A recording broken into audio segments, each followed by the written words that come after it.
Welcome to the Lights, Camera, Rant Podcast. Your source for the latest on movies, TV shows, and video games. Get ready for ranting, raving, and reviewing. Here is your host, Lee. Hi everyone, and welcome back to another episode of Lights, Camera, Rant. As always, I'm your wonderful host, Mr. Rant, and I've got a very special guest who's taken the time to do back-to-back episodes with me, and is probably going to kill me because of what the time zone it is in his side of the town. Hey Andy, welcome back for another episode. How you been, man? Thank you, brother, for having me back, especially on back-to-back episodes as well. I know that's such a rarity to have someone on 2 weeks in a row, so I really do appreciate it. I'm all good, but yeah, thank you for having me back, man. Always love coming on to see you. No, and I appreciate that, man. Actually, you're right. Actually, I could not tell you. I was going to tell you if I had a back-to-back same guest before, after. Speaking, we have 243 episodes, which the effect and the blood movie welcomes you, Andy. Thank you, buddy. Well, thanks for coming past, man, as always on the YouTube. But no, I've had different guests every single week, but I don't think I've done it back to back. So this, I think, is a first. Well, always good to be someone's first. That's true. Hey, you got to break that sometimes. And following on from wearing a Lights Camera Rant hat last week, I thought I'd Oh, I didn't notice it. Yes.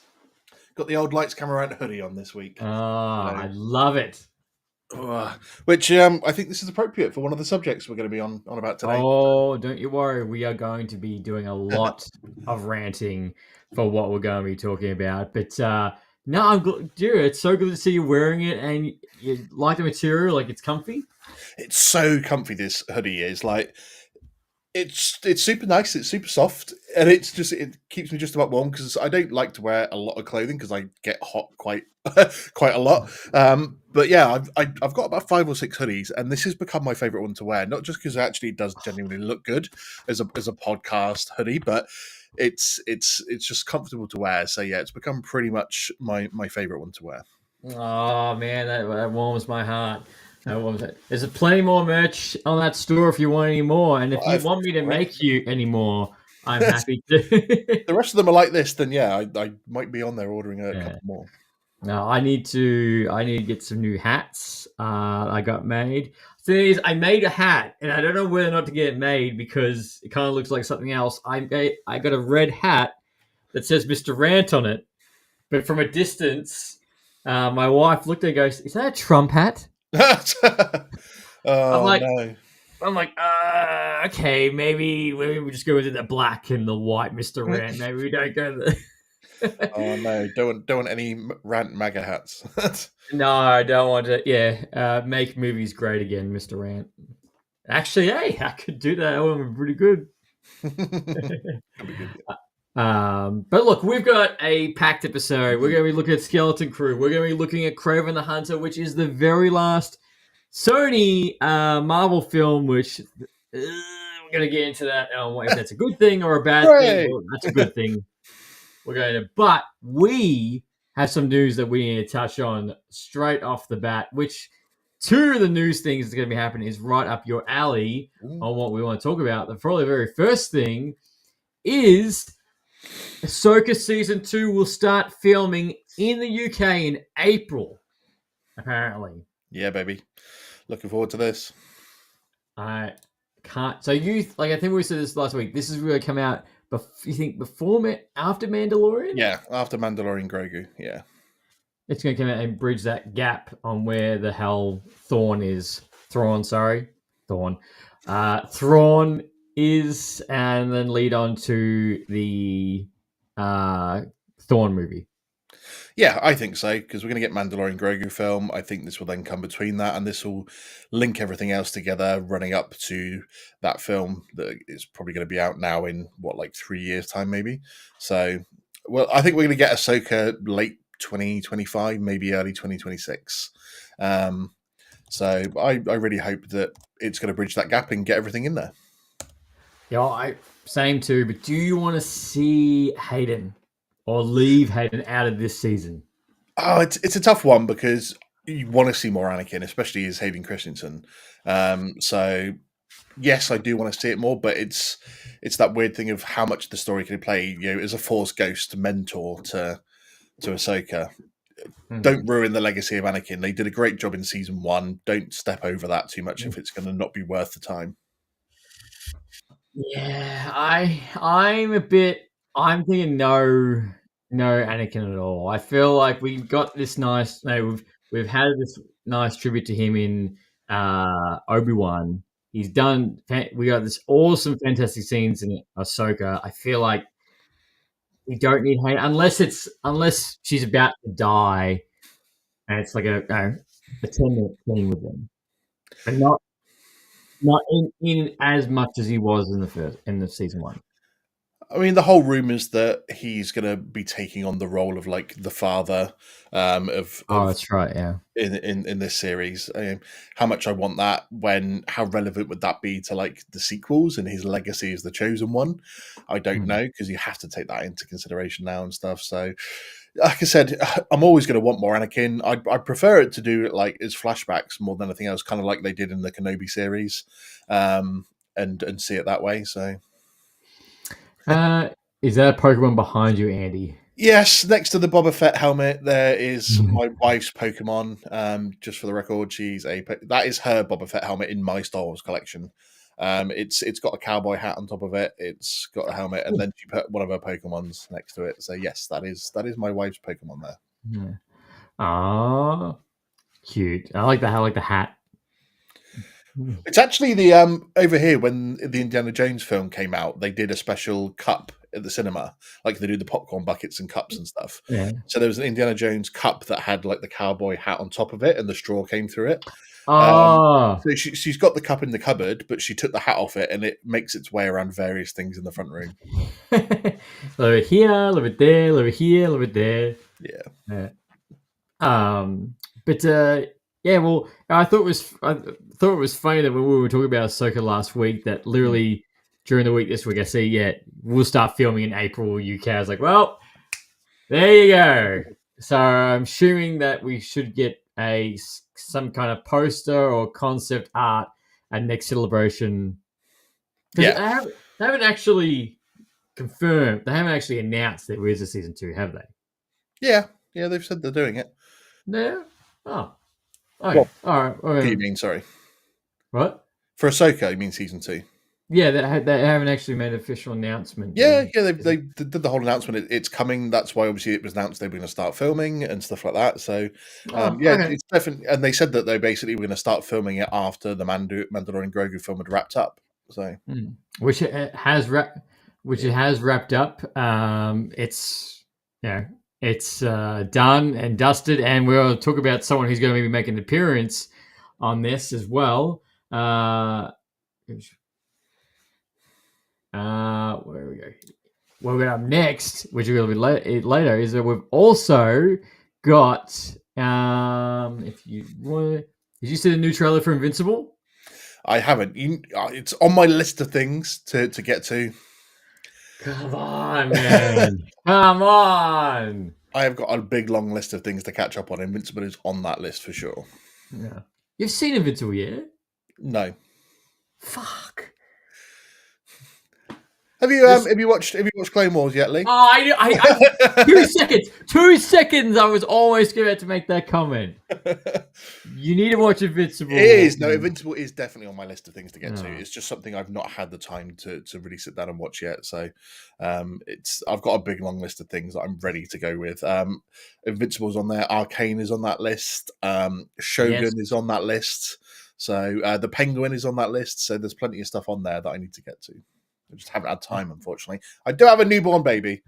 All right, okay, I guess that's fair. How long are you going to milk that for? It's going to be like 18 years down the track and you're like, I can't have a child. I have a child. I can't do these things. Until she's at least 12, that's how long we're going to milk it for. That's fair. Well, in the past week, we got a brand new trailer, which looked intense. We got a new poster. And the best thing about this is the fact it's coming out Feb 6, and we get the entire season. They aren't doing a break, which thank God after season 2. It's like, hey, here's 4 episodes and wait Here's another 4 episodes, and then wait. So it's so annoying, but I can't wait, and that's it. That's what we're talking about. We got like Invincible, Cap 4, and then go straight into Daredevil. Yeah, it's a busy time. Oh, busy time. And Avengers Doomsday is getting a little bit more busier because in the past week it is reported that both Chris Evans and Hayley Atwell will be returning for Avengers Doomsday. No confirmation on what their roles will be, but they will be apparently be back. Which again, this is what I've been talking about ever since Avengers Secret Wars. Is anything is on the table. Any character, any variation is on the table and can happen. Yeah, interesting news. I didn't really expect Chris Evans to return. I think the biggest rumor I've seen is that he's going to be playing Captain Hydra in Doomsday. So obviously an alternate version of Captain America. As for Hayley Atwell's role, again as well, it's something that we don't know what her role is going to be. But excited if we get them back on screen, especially if Hayley's playing something similar to her original character and Chris Evans is playing Captain Hydra, so he'd be a bad guy. That would be an interesting on-screen mix, I think.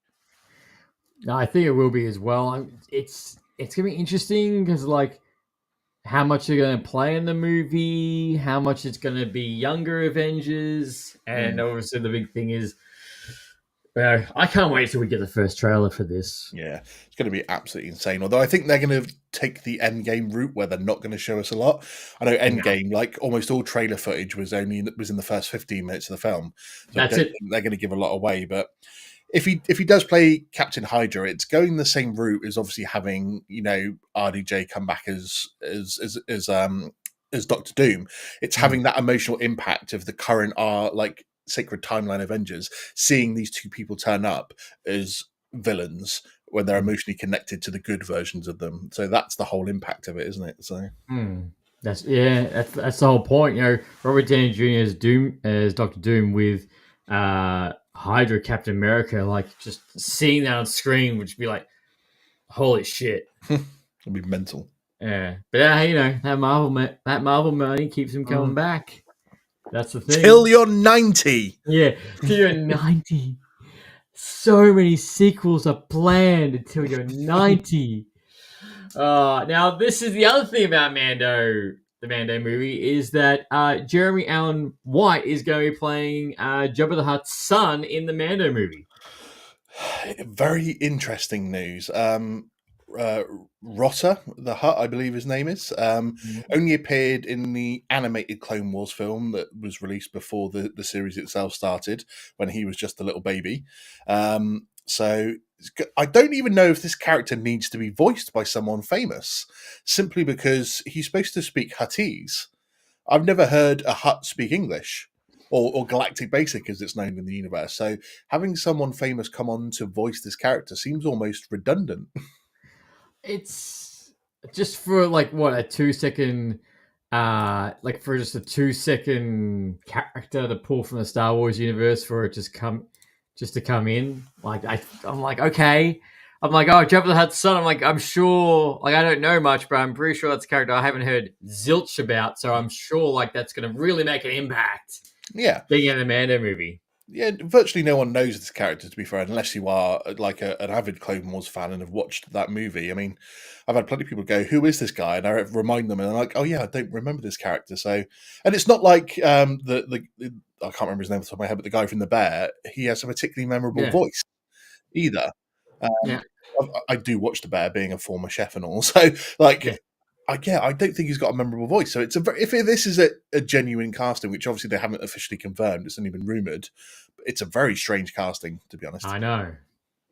And like the thing is, I can't unsee it. There was a comment made ages ago that he should be playing Willy Wonka in a new Willy Wonka movie, and I was like, that's all I can see. Every time I see this guy, I'm like, you should have been not Timothy Chalamet.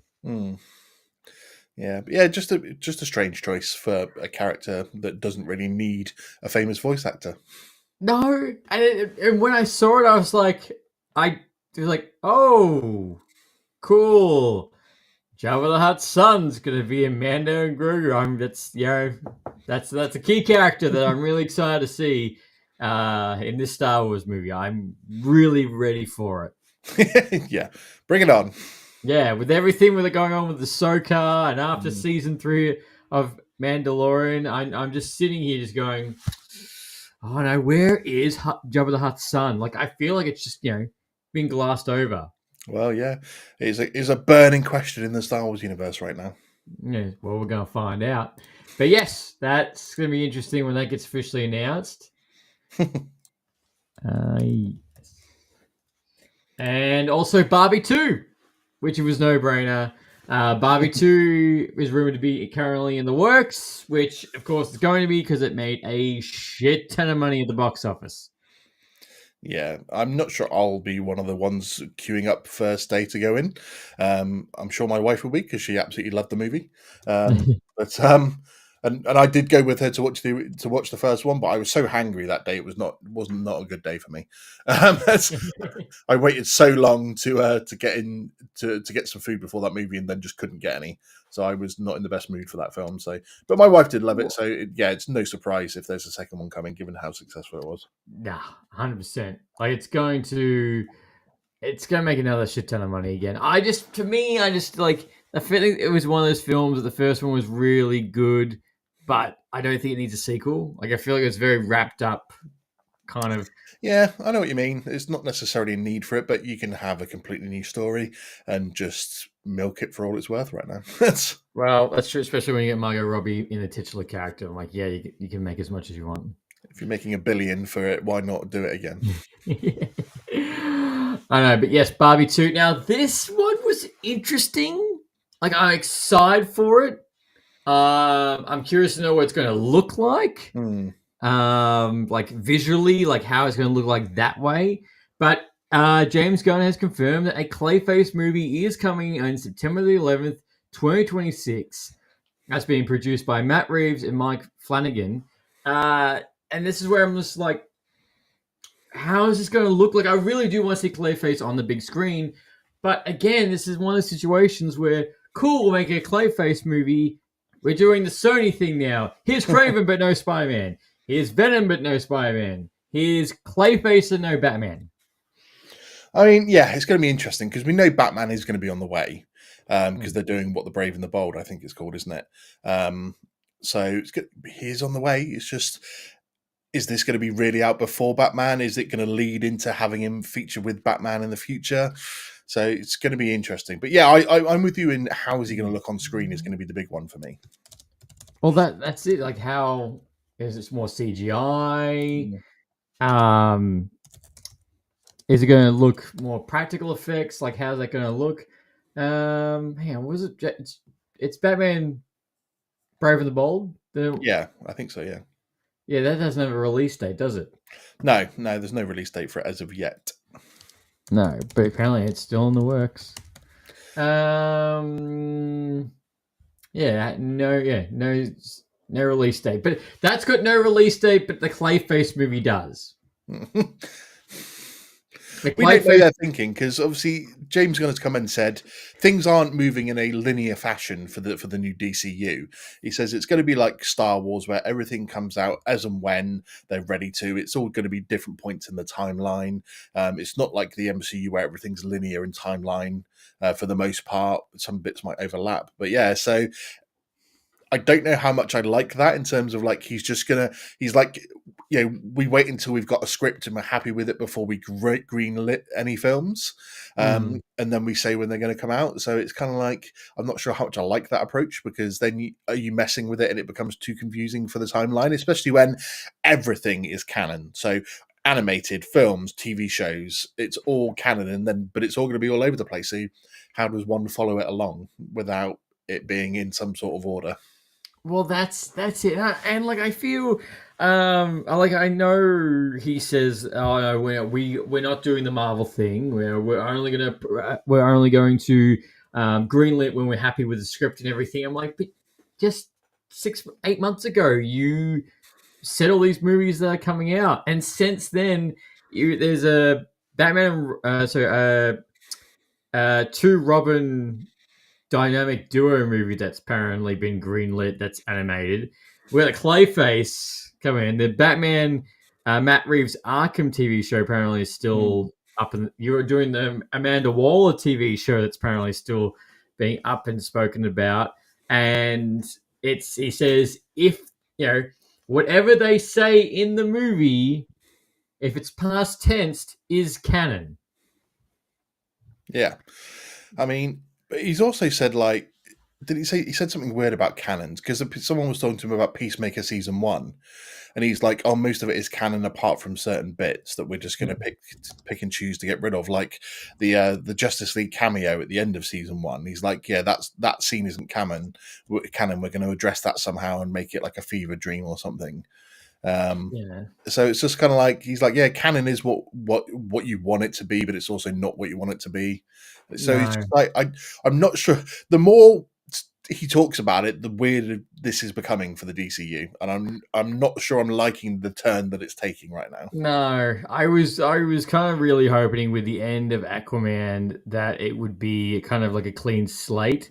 Like, I understand like how Peacemaker kind of like overlaps that, but I was kind of really hoping like for just here's a clean slate. Here's these movies that are coming out in this order. This is what you're going to look forward to. We're not going to be in filling in the gaps and everything like that. That's what it's going to be. Which I thought, he did that announcement like a year ago, saying this. I'm like, cool, but I feel like since then it's like, here's this, here's that, and I'm like, you're going to make it more confusing than what the DCEU was. Yeah. Especially since this is supposedly already an established universe where they've already got the superheroes have been around for a while. So there's no like origin stories mostly for anyone. Everything's already done and established, and it's just introducing you to their lives in an already established superhero universe. So that's right. I know, and that's good. Obviously, slide bit again. Did you see the Game Awards the other day? I've seen bits of it. Yeah.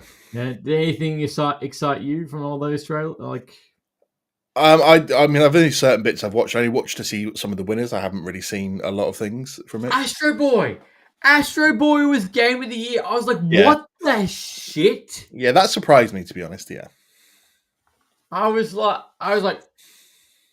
no way Astro Boy beat Black Myth. I don't know why Astro Boy won Game of the Year. I don't know how it did, to be fair. I'm not even sure I would have nominated it for Game of the Year, to be honest. But Astro Boy, I don't understand why that was nominated. What I didn't understand was why Elden Ring and Tree thing was nominated when that's DLC. Yeah. Elden Ring DLC should never have been on that list. No, to be honest, I find Elden Ring boring, if I'm honest, as well. Oh, well, there's more DLC on the way, or there's something else coming on the way. I can't remember. It's Night Tree or something like that. But yeah, I'm still making my way through Star Wars Outlaws, to be honest. Oh, that's right. You said that last week. You're the only person still playing that game. I'm not the only person. Don't be rude. Oh yeah, I'm sure the other 5 people. That's sure the other 5 people there. Everyone's loving it since they've had the updates. It's fine. Don't worry. Well, yeah, that's all. Every person who played Cyberpunk as well. But yes, the Clayface movie is currently in the works. How it's going to look, shape, or form, no pun intended, is all up in the air. But 2026, so we're not going to see Clayface until the same time that we see Avengers Secret Wars. Now, let's get into one of the main things that why you're all here is a brand new episode of Skeleton Crew, episode 3. Very intriguing as an astronautical project. That's that title. Yeah, I butchered that good. So, Andy, you being the Star Wars god, how do you feel about this episode? My least favorite out of the 3 so far. It felt more like a filler episode, to be honest. Which in 8 episode series long show, I can't stand filler episodes because you've only got 8 episodes to tell a story. So yeah, I mean, you get a bit more information about the planet and the mystery that's going on there, which is always good. But overall, yeah, this was a bit of a dull episode for me. You need more going on. we're learning a bit more about Jod. It almost pretty much confirmed he obviously does have the Force. They all calling him a Jedi, and he's like, I never technically said I was a Jedi. I never said I was a Jedi. So a bit more about him and the fact he's had obviously 3 different names. They confirmed obviously early on as well that he definitely was the captain we saw at the start of episode 1 that everyone revolted against. And they were calling him Silver. They were calling him Silver. They weren't calling him Jod. So yeah, we've got George. We've George Norwood or whatever that's his full name. We've got Captain Silvo, and then obviously in this episode he got called. I was going to say Captain Jack. That's not Crimson Jack. That's what he got called. Crimson Jack. I always thought the same thing when I was writing my notes. I was like, "Oh, Captain Jack." I mean, it's Crimson Jack. So, which apparently is supposed to be some obscure reference to a character that made one appearance in a Marvel series. It is, yeah. So yeah, very random nod to that, to be fair. But yeah, just confirming that obviously he's got a long history. I'm still banking on the fact that he is an Order 66 survivor, because that's what we were told he was. We weren't told he was a Jedi, just that he's an Order 66 survivor. And I think in order to survive, he went off his own path, decided he wasn't sticking to Jedi morals to get by in this universe anymore, and he just uses the Force to his advantage when he can. It could also be the fact that he suppressed it because of Order 66. That he was like, if people know that you're a Jedi... I think he may have done for a while, and then maybe recently he started to use it again because the Empire's gone and the New Republic are in charge. But yeah, I liked the a bit more information about Atatin. So the story that it was one of the jewels of the Old Republic, and just so people aren't confused, nowadays when we're talking Old Republic, we're talking about the Galactic Republic that fell. We're not talking about the old Republic from like Legends time. So but yeah, just interesting what's going on here, because obviously you had that scene with the parents and the security droid, where they're like the supervisor says you can't do this. It's still sounding like what you mentioned last week, a cult. It's like, oh, we can't help them, we can't contact them. They're outside, but I want to see the supervisor. And I'm like, will the supervisor? It's probably a bit of a stretch.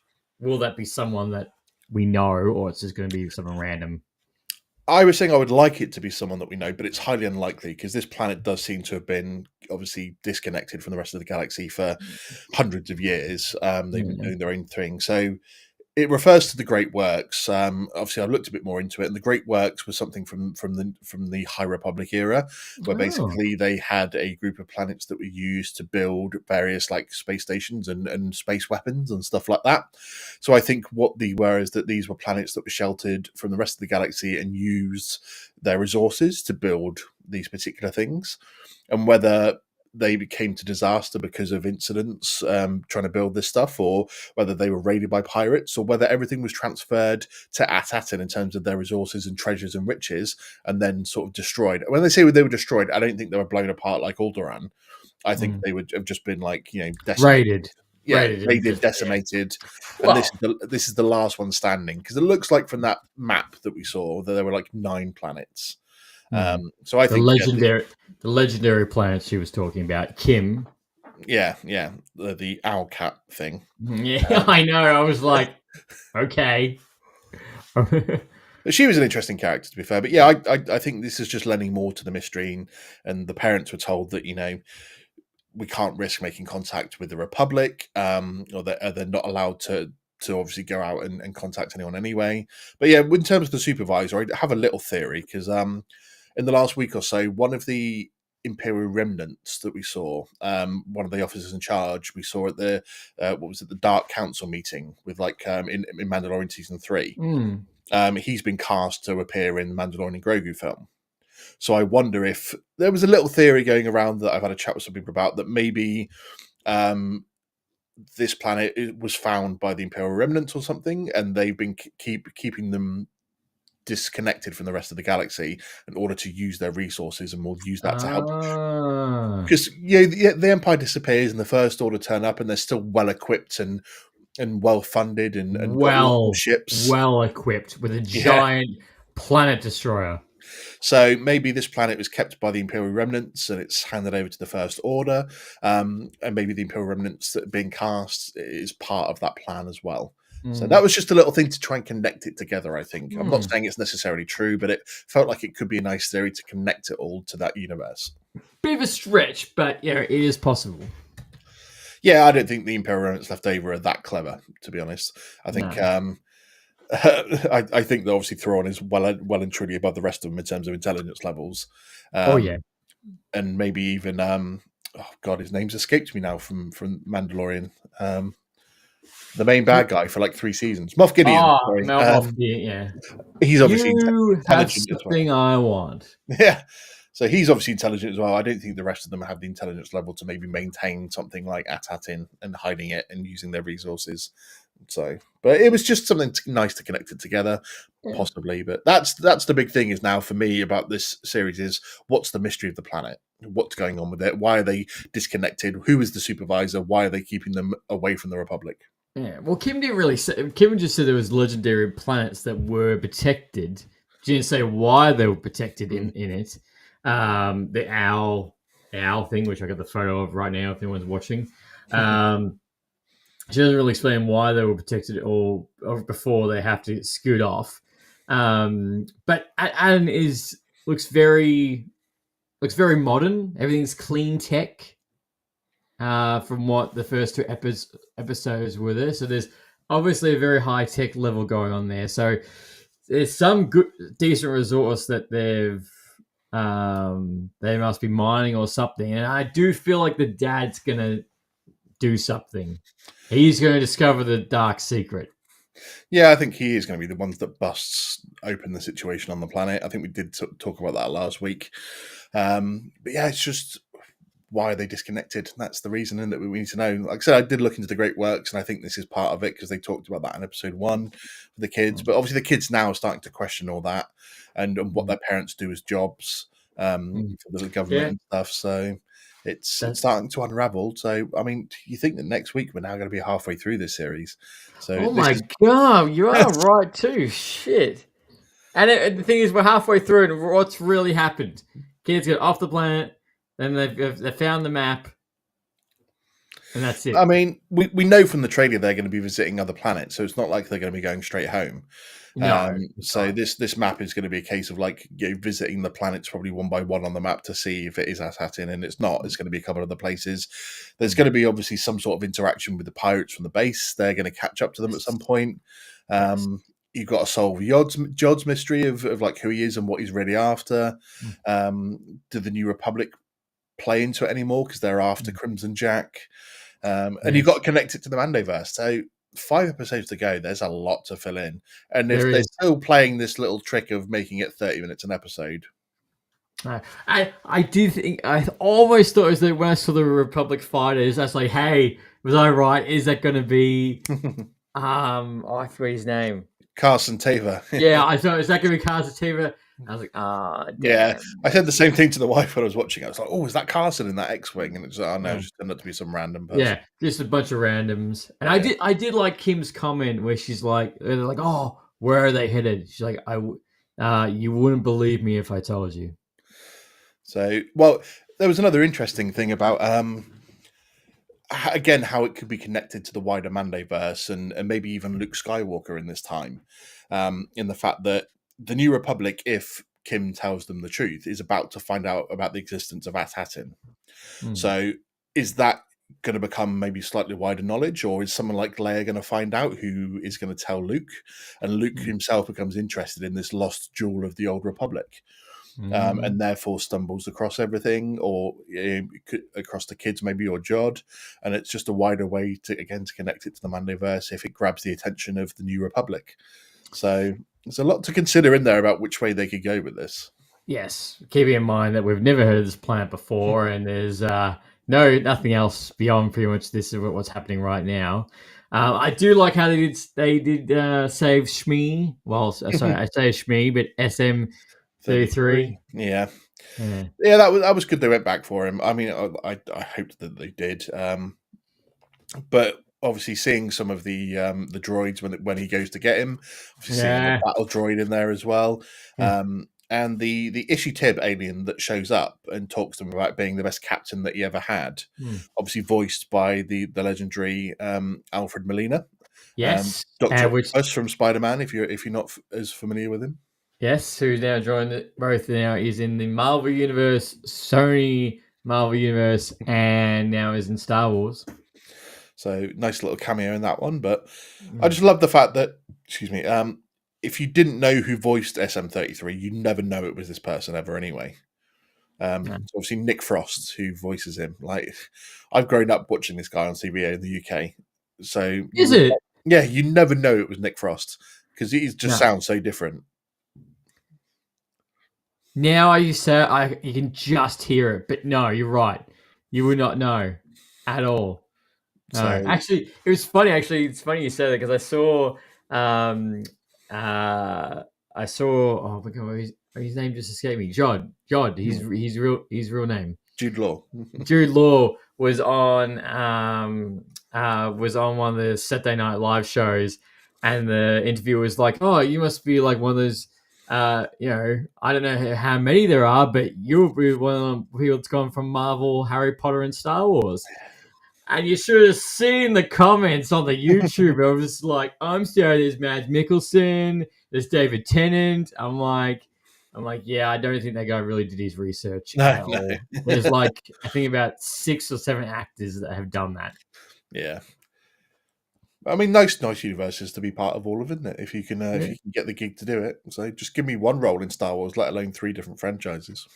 Well, that's true. I'm sure you could pop up in one of the Star Wars shows. Yeah, they're filming in your hometown. Wow. They actually did film part of Andor in the county that I'm in.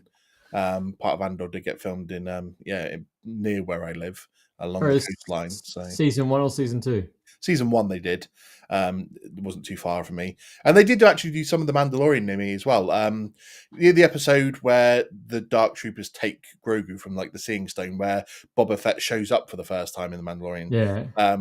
And all that grassy hillside stuff that they did, that was not too far from me as well, to be fair. So I suppose I could have shown up and tried to get on screen. That's right, just be a stormtrooper. I'd have showed up with my helmets and my lightsabers, it'd have been fine. Yeah, that's right. Get your ass beaten by Boba Fett. Yeah, fair. Stormtroopers there, yeah. Worth it. But no, like, I agree with this episode. Kind of like filling a little bit of the gaps, got a little bit of God, but at the same time, I was like, not a lot happened. Yeah, but I'm like, we're gonna ramp up a little bit more with the next couple of episodes. I do like how this again. It's clearly keeping the feel that this is a treasure planet type of feel, Goonies. I like how they're really staying with that. Yeah, I mean, there's some great visuals as well this episode, to be fair. So, like the gas giant behind the moon, I think you had it the first episode of Skeleton Crew you put up with them walking along there. That one, Yeah. Like Lauren said in our episode that was one of his favorite visual shots of recent Star Wars. Because it looked beautiful, like a Jupiter type planet behind them. So, but yeah, just slightly filler episode. Out of the 3, I mean, it wasn't necessarily a terrible episode, but at the same point, it was out of all 3 so far, I would have it bottom. Like episode 2 is the top so far. Episode 1 because it's setting up a story in the middle, and then this, which is the bottom. I just have too high expectations. That I expect it of an 8-episode series, every episode to be like up there and really hit the story hard, and sometimes they have to slow it down and fill in gaps. I know. I don't think you have too high expectations. I feel like we've done this enough. We reviewed these types of shows enough. We could tell what's good and the bad. Now I have to tell you, I don't know if I had like a brain fart or I've just like missed something. I'm like, so they're on a moon, yeah, where this outpost is. Okay, so they just walked out the ship with no masks on? Yeah, it was the first thing I immediately thought, because obviously I do have a master's degree in physics, and so the first thing I thought when they sat down on the planet is, where's the atmosphere? If it's that's what I thought. I was like, they were just walking around. I'm like, I know I'm not meant to think about this stuff, but I was like, you've all just walked down to a moon. That's a moon. And you're not breathing, or you are breathing, but what are you breathing? I mean, we've seen plenty of moons in the Star Wars universe, but they have atmospheres. This just looked like our moon, to be fair. So sitting there with a little base on it. So I did sit down and go, "There's no atmosphere on this moon. It doesn't look like there is." And they just walked straight out onto it, no masks, nothing, and just strolled across it to another base. So yeah, well, you got to suspend belief. It's Star Wars. It's not real. It's not real life physics because the gravity is the same on every single planet. Yes, it is. And ships fall downwards in space when they're shot. My biggest bugbear in Rogue One is when the two cruisers hit each other above the planet, and the one that falls down into the shield that breaks it. And I'm like, you can maybe say it's close enough to the planet that gravity pulled it down, but still, it got shot and it fell downwards in space. It doesn't happen. But yeah, we're not. We got. It doesn't work like that. That's not how it works. We're not Neil deGrasse Tyson. We're not here to shit over the physics of Star Wars. So let's just let them have this one and go. Yeah. Okay, it must have a very thin atmosphere. That's okay. It must, because again at the end with the fighters and Kim, they're both out. They're both just talking normally without any headset. I'm like, okay, so I guess there must be atmosphere on this planet. But even the thing is, what I find funny is the kids didn't even ask. It wasn't like a comment like, "Oh, we can't breathe out there," and Yod turns around and goes, "Oh, actually, this planet, blah blah blah blah blah." Anyway, let's keep going. Yeah, they just walked out. yeah. Something that occurred to me, but I'm like, you know what? I'm just going to leave that one. There's other things I want to pick on harder than that. But what else did you want to pick on? Oh no, it's just in terms of just because it was a slower episode and I want it to move a bit quicker. The kids were a little bit more annoying in this episode, to be honest, than the previous two. They've been okay so far. They're a little bit more in this episode for me. So, but again, they're kids. They've done a great job so far on the first three episodes in terms of acting chops when they're not particularly. You wouldn't necessarily always expect kids to be consistent in shows with their acting because they're kids at the end of the day. But I like how, to be fair, KB had a little bit more input in this episode. She's always seemed like a bit of a side one. Yeah. To Fern, the other girl, who's obviously an annoying little aggressor, to be fair. Aggressor, yeah. Well, she's always really not trustworthy, doesn't trust anyone. She's always been quite aggressive with the way that she says everything in her comments. So, although the interaction between SM33 and Jod in this episode was probably the funniest bit.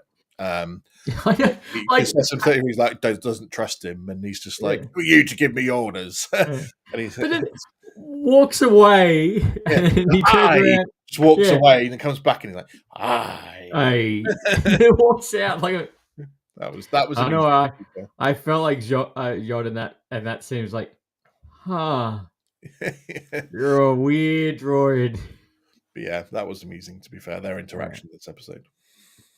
Yeah, no, that was. I'm glad they saved him. It's going to be interesting to see what's going to happen in the next episode, and it's going to be great when having both you and Clan Brandalorian back home and review the final for it too. Yeah, well, it's going to be in almost a month's time, isn't it? 15th of January, round about then. Yeah, I know. When I messaged you guys, I was a bit like, I'm already back at work. That's awful. Oh no, poor you. Yeah. Yeah, I mean, it'd be interesting to see where we're at the end of this series. Sorry, because obviously we have our own expectations and our own wants for where the story's going to go, and it rarely pans out. I mean, I'm done predicting things because for all my knowledge and love for Star Wars and how much I know about it, my prediction skills are fucking terrible. So, well, you predicted this. You predicted. Oh my god, I forgot its name was going to be Acolyte. You predicted Acolyte was going to be good. I'm sorry, man. That was bad. Part of it was all right. There was an episode or two in there that was all right. Yeah, that's it. Yeah, I clearly have an episode of where you're like, "Oh, this is gonna be great. This is gonna soar. This is gonna be better than Ahsoka." Well, you got to have faith at the start of it, and then that faith is normally trampled about halfway through. So it went like that, and then it went up for an episode, and then it went back down. So it's pretty much, yeah. It was like slow up, slow. I'm out of the predicting game. Nah, don't be out of it. But did you predict how Kraven was going to go? I think I did, actually. I think I hit this one pretty much on the head. been delayed for a year coming out. It was supposed to come out like October last year, whenever it was. It got delayed for a year, and I went, "It's because it's fucking shit." Do you want to know something funny? Actually, hasn't been delayed a year. It's been delayed 2 years. Was it? No, it's supposed to come out last year, wasn't it? And they No, went, it was originally slated for January 13th, 2023, and "Oh, then it got yeah." pushed back to October the 6th, 2023, and then this now. So yeah, from October to now was the one I was kind of like referring to. But I went, it's because it's shit, and they just know. They just know in their heart of hearts. I mean, the build up to this is that it was supposed to be all right. The director was like, for everyone that's walked away from the Sonyverse films, give this film a chance because we think it's good. Again, you can't trust people who say this is good before it's come out for the reviewers and for the public, because Joker 2. they did. The Flash was what I was thinking. Like the amount of celebrities and people that came out and went, I got to see the Flash early. It was They were paid. amazing. They were 100% paid. Like the amount of people just saying how good the Flash was, and it turned out to be one of the worst things I've seen of recent times. It's one of the worst comic book movies. So my hopes were that this wouldn't be as bad. Because I was like, I gave Madam Web a 1 minute review, and I was like, if this is just as bad, it's getting maybe a minute 30 at most. Although maybe shorter because I've got a shorter intro now, to be fair, than I did previously. Because I think I actually gave Madam Web a 13-second review, and the other 47 seconds. It was one of the best reviews I saw of Madam Web. The other 47 seconds was my intro and outro video. So I might have given this a touch longer, but yeah. So I'm fresh off of seeing it this afternoon. And yeah, I wish I had fallen asleep, to be honest. Well, look, Kraven the Hunter had a budget of $130 million. Currently, right now, it only has a $5 million at the box office. Now, this is the last outing of the Sony's extended universe, if you will, for this. And I went in with absolutely, which I think a lot of people did, went in with low expectations. Very low, especially with Madam Web, Venom 3. How is this going to stack up? And again, like as I said earlier, with Clayface is, hey, here's a Spider-Man villain. But guess what? No Spider-Man at all. So I must, like I'm going to say, like, you're probably going to be surprised, but I don't know if you saw, but I thought this is bad, but at the same time, like the action, I feel like Aaron Taylor Johnson's performance as Kraven the Hunter was good. I feel like he was good, but it's like everything around it is just so low. So low. I mean, he was all right. His accent kind of makes me think of Wanda Maximoff in the MCU, and the fact that Well, that's his wife and sister. Well, yeah, it's his wife and sister from Godzilla and obviously Marvel, but Yeah. she has a habit of making her accent dip in and out of being like consistent. His was similar because at one point he's got a Russian accent. At other points when he's talking to his dad, it just slips into American. So kind of like make your mind up about which way you're going with your accent. Obviously, like Russell Crowe's accent is just like the typical stereotypical Russian. Yes, I get in car, I go. And it's like just missing out words every now and again to make it sound as if it's like someone speaking foreign. I thought Russell Crowe's was one of the worst performances in the movie. I thought the younger brother was terrible, to be fair. The chameleon? Dimitri, yeah. Yeah. But yeah, this... I mean, I actually quite liked Venom: The Last Dance. I don't think it was like the worst film that Sony have done. In fact, I think Venom 1 and Venom 3 are probably the highest out of all the Sonyverse films. Agreed. But this was bad for funny reasons. Because the dialogue was terrible. Oh my god!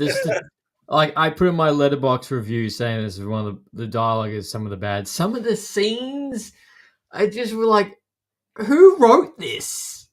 Yeah, I mean the one that grabbed me straight from the off was the opening scene between Calypso and her grandmother when she's younger.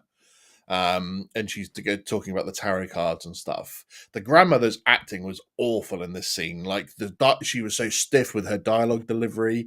I literally turned to my best friend who said X-Men. I'm just like, this is cringe. We're like 10 minutes into this film and it's cringe already. So that was absolutely awful. Just moments that you laughed at, but you laughed because it was so bad. Like there was one moment, I don't know what it was like for you, but there was one moment when the entire cinema erupted in laughter because of how bad it was. Which And it was one when was that? it was when the Rhino guy, he lets out this. Oh yeah, same thing. Everyone in the theater laughed. Where he was just like, it's supposed to be, yeah, it's supposed to be some kind of guttural screaming moment where he's frustrated. He just goes, yeah, and my best friend hid behind a popcorn laughing for like 4 minutes. Like the entire cinema was just like, what the fuck was that? I know. I was Shocking just decisions. Like for the actor, shocking decision to make from that point of view. Yeah. The director, shocking for letting that scene go and not making him do it properly. So all round bad decision making as well. Fuck me, that was terrible. Well, that's what I thought. Like that was the other thing I thought of too. I was just like, I looked at my friend and I was like, what was that? What was that? It was so bad. Yeah, the Calypso character as well. Like, oh, she's supposed to have all these contacts to underworld people because she's an investigative lawyer from America that happens to be in London. So, yeah. Oh, I did love how he's like, oh, what do I do for a job? I track people, but it's taken me 16 years to find you. Yeah. Like, yeah, he's like, I do this for a living. I mean, the only genuinely funny bit for me is when he gets out of the river and he's like walking to her office or whatever, and he's no, that's when he's walking back, isn't it? And the guy won't hold the lift for him. And That was so funny. And the guy's like, so what do you do for a living? He's like, I track. He's like, I hunt. And he's like, okay. And he's like, and he just looks at him. He's like, people. And he's just like, holy crap. Or he's like, I did try to hold it for you. He's like, no, you didn't. I saw you there. That was like a genuinely funny moment of the film, but that was far in between. Some of the funny moments were like they did hold up, which weren't too bad, but it was just other times I was like, this is a bit funny. But like I mean, like the action was good. Some of the action was good. There were some good deaths, to be fair. Obviously, we saw from the trailer the bit where he goes all Mike Tyson and bites like the guy's ear off or something. Yeah, straight off. Jumping in between there. The bit where the guy gets pulled and split down the middle from like the balls upwards was quite amusing as well. That's right. Yeah, the end fight scene in that woods. Left, right, and center. I was like, that part. I was like, this is awesome. This is like pure Kraven the Hunter doing all this. And then we get which I forgot his name, the 1, 2, 3 time jump. The foreigner. A foreigner who gets his end quite quickly. Yeah, and even that, I was just like, really? Because you could see it coming a mile off. It's just the fact that the Calypso character has to like swear every other word to make her point home. Yeah. So it's just like, take that asshole, or whatever it was, that line. It's just like, I know. And it was also like, oh, I used to use this during summer camp. I'm not too bad. So you can shoot someone in the eye with an arrow from like 30, 40 yards away because you did something 15 years ago. That's it. And also, I did like how she got her new black clothes. I'm like, that was just convenient that Kraven happened to have your right size in the middle of these Russian woods in this dome. So, but yeah, I just struggled with a lot of this movie, and it's not the worst because Madam Web is the standard for all bad films from now until the end of time. No, and that's why I find hard is like when I finished watching the film, I was like, this is back of my head, like, this is crap, this is awful. And then I took a little bit of time to digest. So like I took a little time to digest everything, and to me, I'm like, if you had better writers, I feel like if you had better writing, I don't know, a little bit more time on like what you're trying to do with the story, I feel like this could have been if there was just going to be the last, if you was going with the R rating and this is going out with a bang, I'm like, you could have really hit the mark on this. Yeah, I mean, the problem is though, is that, and this is the biggest issue I have with the Sonyverse altogether, is you're trying to take Spider-Man villains and turn them all into anti-heroes. And it's not going to work because they're not anti-heroes, and that doesn't lend to the authenticity of the character. You don't have to make them necessarily comic book accurate like everything else. You don't necessarily have to make them as like amazing as they were in the comics for everyone to love them. But at the end of the day, these people are villains. They're not anti-heroes. You just about get away with it with Venom, but again, it's not true to the character.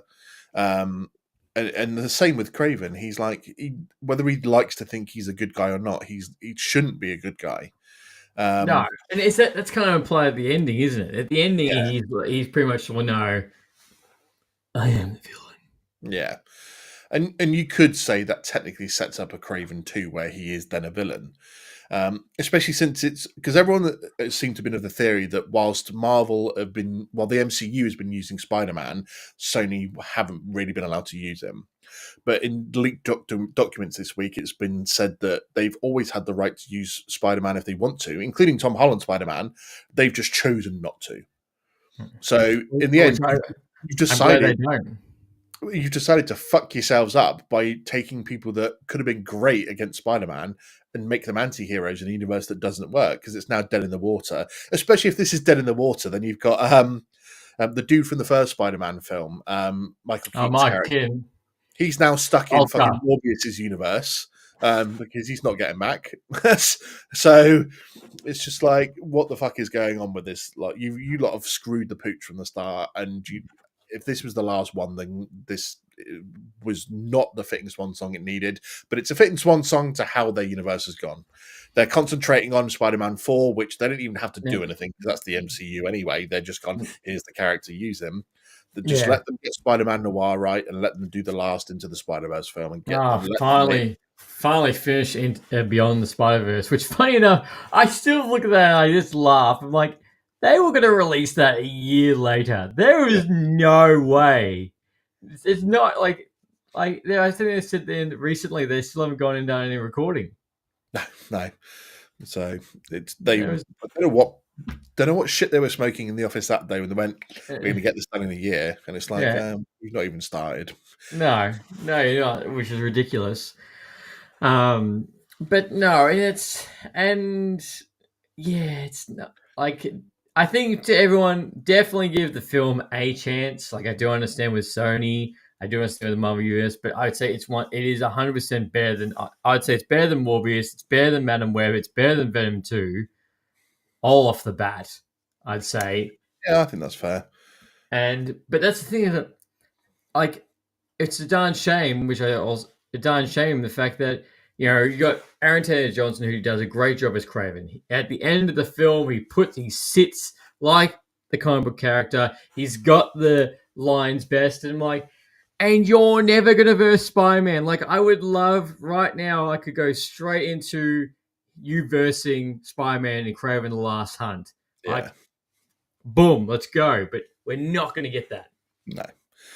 And that's the most upsetting thing about it, is Sony had this ability to use Spider-Man all along and put him up against these characters, and they somehow decided to try and go a different route. Whether they thought it would be too much competition or the actor wouldn't want to do these films alongside the MCU stuff, and so therefore they would either have to... I mean, I don't know why you just don't get, like it's been said many times, get someone like Andrew Garfield back and bring his Spider-Man back to be part of this universe, and have them all in it. That would have been just as amazing. So, but Sony have screwed the pooch here, and the only good Spider-Man stuff they've had has been their animated stuff. Well, that's true. Or even like him at the end, seeing some new news articles, Spider-Man in New York would have been nice. Yeah, and be like, the hunt is on. Because the only spider reference we got in this film was when he was having the delusions like his mum about spiders falling on him.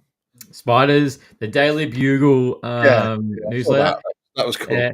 And this is probably another thing I feel like was a waste opportunity, was they kept saying, I went to a doctor in New York and he helped me. I was in London, was it?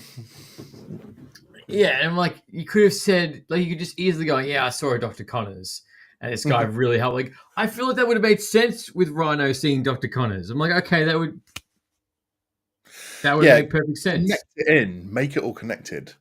How'd you feel about the design of Rhino?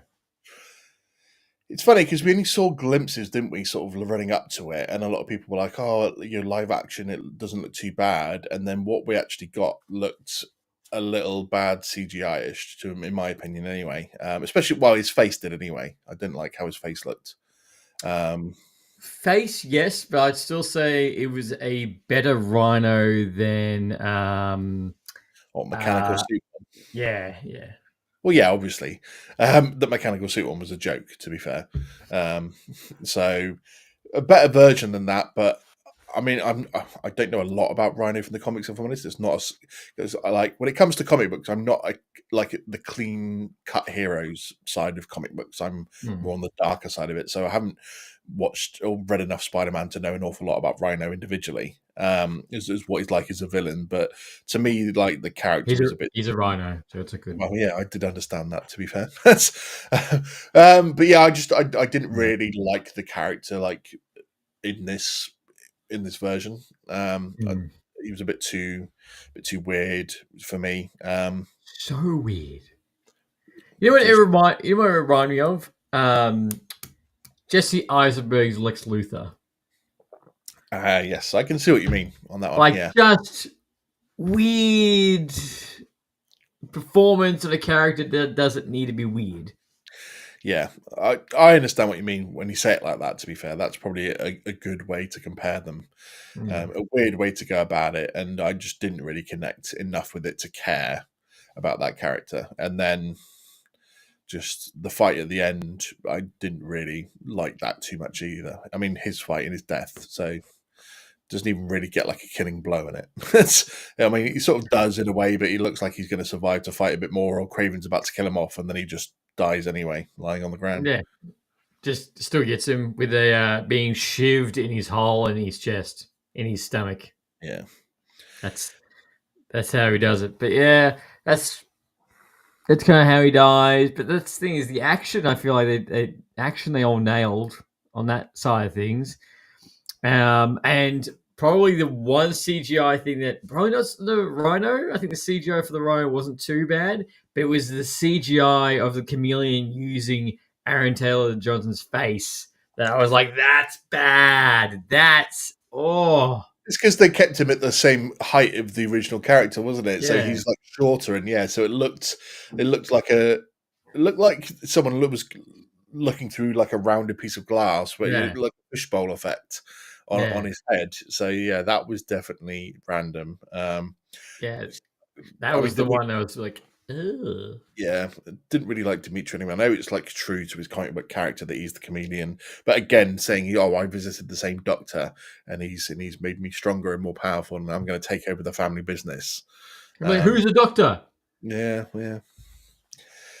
I mean, just all ridiculous around decision making, which is what we've come to expect, unfortunately, with Sony in their films. But what did you, since you've got him on screen, what did you think to Russell Crowe's demise in this film? Oh, I liked it. I liked it in the sense that, like, that was a good twist. Like, I didn't even think the fact that his dad was the one who sent the videotape. So I must admit, I was a bit like, son of a bitch. I did like that, but I like how it wasn't, very Kraven fashion. He was the one who didn't kill his father. The bear did. I was expecting him to off his dad, to be fair. I think it would have been more fitting, and then more of the getting him to the transition into being his dad by realizing that by killing his dad, he would then become him. I think that would have been more fitting, but at the same time, yeah. If you strike me down, son, you become more powerful. Exactly, that's the way it should have been. But yeah, it's still cool just to see him get ripped apart by a bear, to be fair, so why not? Yeah.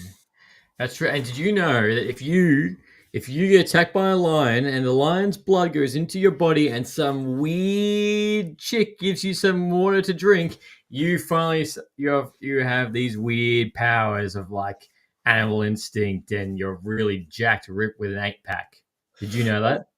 To be fair, I've got a bearded dragon in the sitting in a vivarium next to me, and I've got a glass of magic water here. So I'm hoping that next time you see me, I'm going to be some like a flying bearded dragon thing.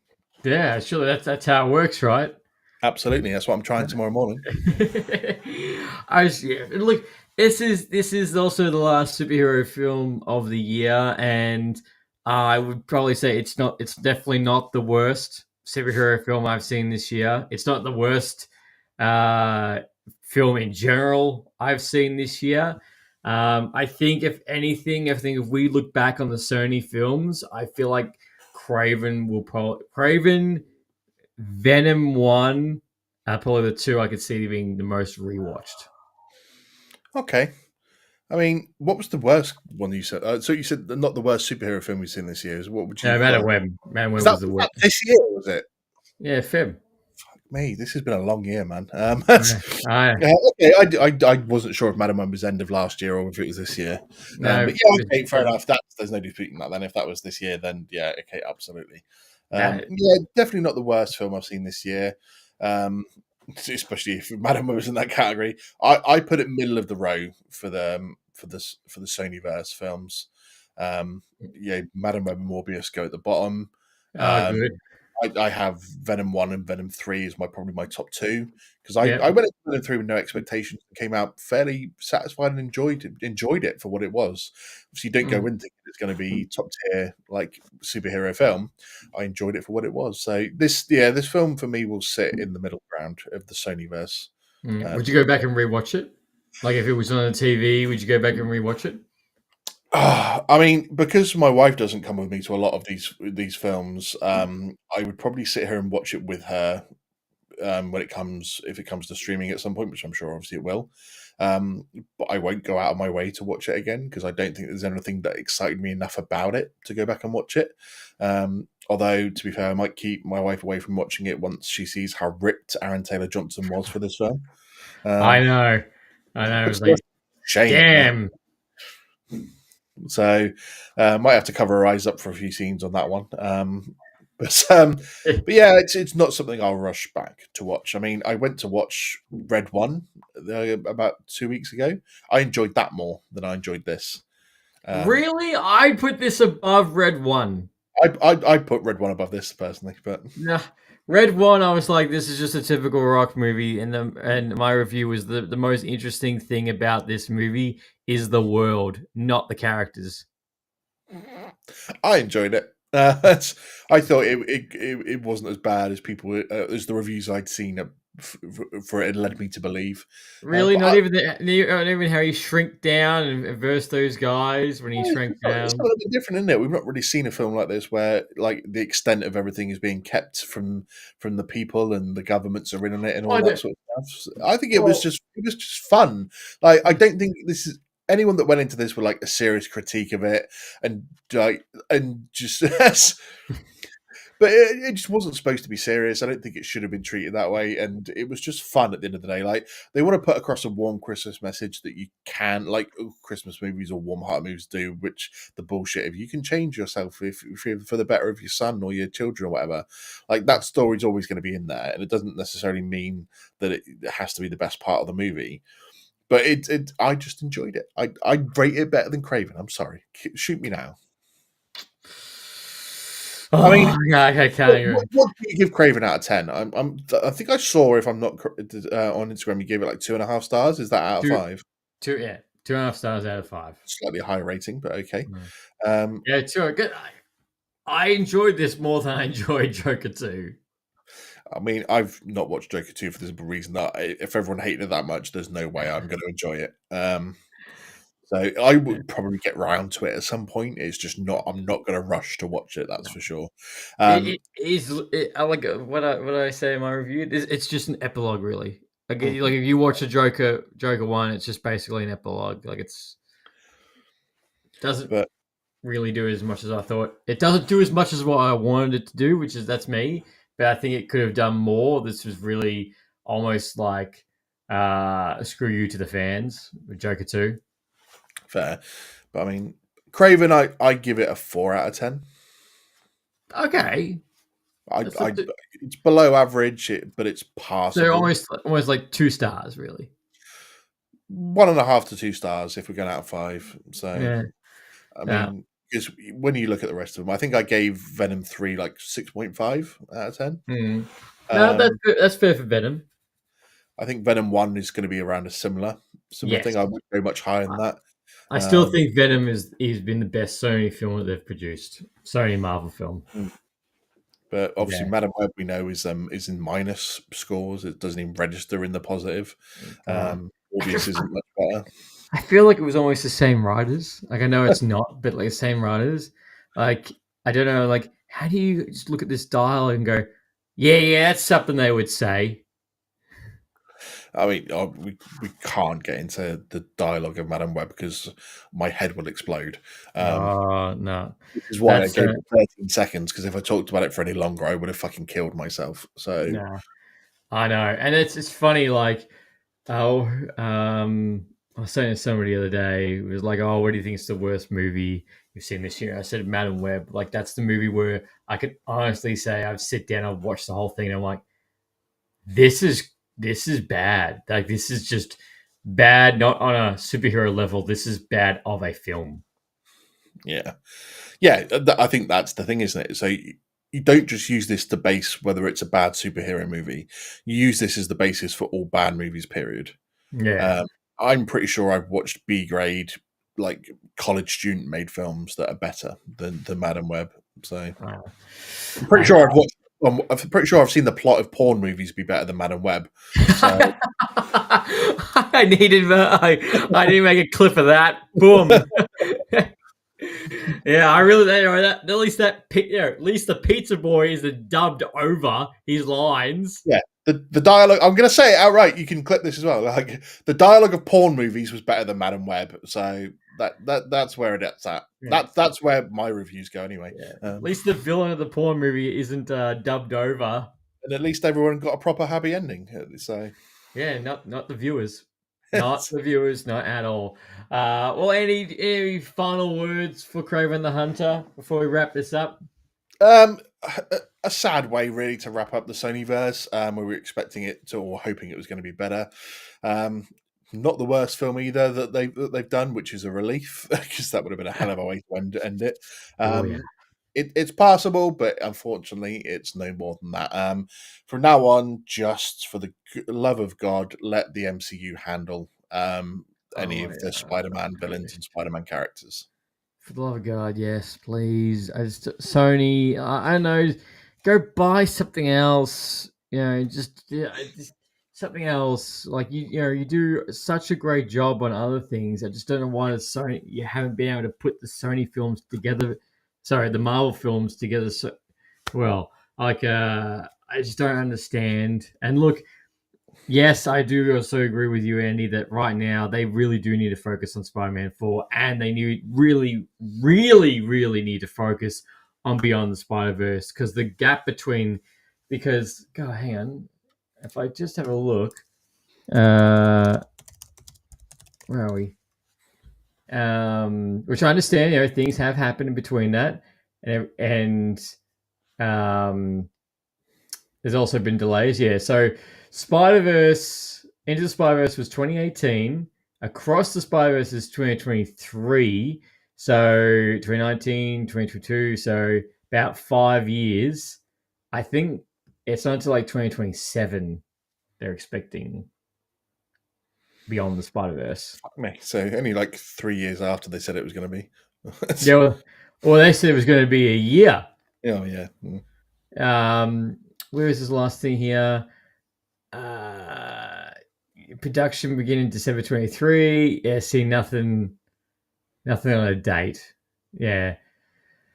There's no way. Yeah, there's no way they were going to do a year later. I think that's ridiculous they were going to. My God, that film made a shit ton of money. Would you believe that? Like, I'm looking at this right now, not to go off topic, but on a budget of 150 million, Across the Spider-Verse made $700 million at the box office. It's a good film, to be fair. It was good. I can't wait to see the final, and then we're going to have Toby in it. Hopefully, yeah. And Tom Holland. All of them. Get them all in there. Yeah, exactly. Once again. But look, Andy, thank you so much for coming on this episode. Thank you for reviewing Kraven the Hunter with me. Thank you for Skeleton Crew. and I can't wait to get you because you will be my first guests for 2025, ladies and gentlemen, to kick it off because it's going to be a big year.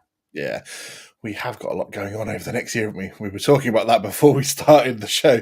Like up until about August time, I haven't looked at my schedule beyond August because it's packed between now and then with everything coming out and everything I've got planned for my own stuff as well. So it's just go time, man. We got a big year. We're going to be on it. But look, ladies and gentlemen, as always, thank you very much for tuning in for this episode. As always, all the notes for the episode are going to be in the show notes. Definitely go subscribe to Andy and the Galactic Core podcast because he's going to be smashing it next year, and you need to follow this man every single week, especially when he goes live. And as always, ladies and gentlemen, until next time, happy ranting. If it's going to work this time in the proper order.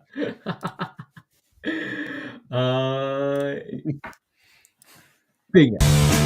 Thanks for listening to Lights, Camera, Rant. If you like the show, don't forget to subscribe so you don't miss a single episode. While you're at it, leave us a rating and review, and be sure to tell your friends. Until next time, happy